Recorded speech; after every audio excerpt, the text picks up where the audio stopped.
আবারও দক্ষিণ চব্বিশ পরগনা জেলার সুন্দরবন জঙ্গলে কাঁকড়া ধরতে গিয়ে বাঘের আক্রমণে আহত মৎস্যজীবী সোনু রাম ভক্তা। বাড়ি দক্ষিণ চব্বিশ পরগনা জেলার পাথর প্রতিমা ব্লকের জিপ্লট গ্রাম পঞ্চায়েতের সত্যদাসপুর এলাকায়। জানা গিয়েছে, গত পরশুদিন 5 জন মিলে নৌকা নিয়ে সুন্দরবনের জঙ্গলে কাঁকড়া ধরতে যায়। হঠাৎ করেই দ্য রয়্যাল বেঙ্গল টাইগার ঝাঁপিয়ে পড়ে সোনুরাম ভক্তার ওপর। আত্মচিৎকার, বাঁচার লড়াই।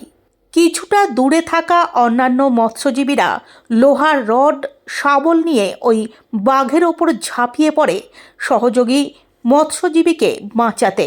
আর শেষ পর্যন্ত সেই লড়াইয়ে সফল হয় মৎস্যজীবীরা।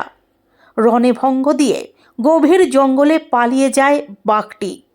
পরিশেষে সেখান থেকে নৌকায় করে ওই আহত মৎস্যজীবীকে সরাসরি আনা হয় পাথর প্রতিমা গ্রামীণ হাসপাতালে।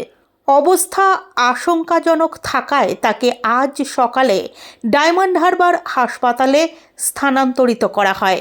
বর্তমানে সেইখানেই চিকিৎসাধীন ওই মৎস্যজীবী।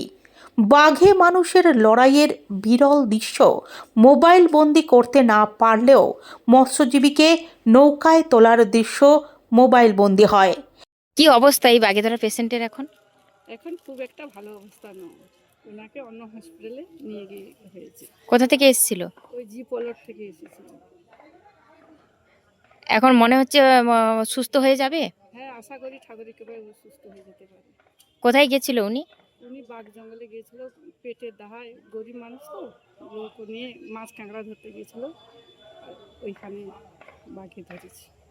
আপনি কে হন এখানে? আমি এখানে একটা পেশেন্টের বাড়ি থেকে এসেছি, দেখেছি ওকে। আপনার নাম? আমার নাম পূর্ণিমা দাস। যে এখানে গতদিন একটা বাঘের ধরা পেশেন্ট এসেছে, তো এসেছে, ওকে টিচ ফিচ করে নিয়ে বাইরে নিয়ে চলে যায়। কতটা আহত ছিল? আহত ওর এইখানে বাঘ ধরেছিল, খাওয়া বসিয়েছিল, দাঁত ফাঁত বসে গেছে, সেটাকে ডাক্তারবাবু ওয়াশ করে টিচ করে এখানে যেহেতু হওয়ার নয় বাইরে পাঠিয়ে দিয়েছে। কোথা থেকে এসেছিল? ওরা হচ্ছে দাসপুর জিপ্লর অঞ্চল।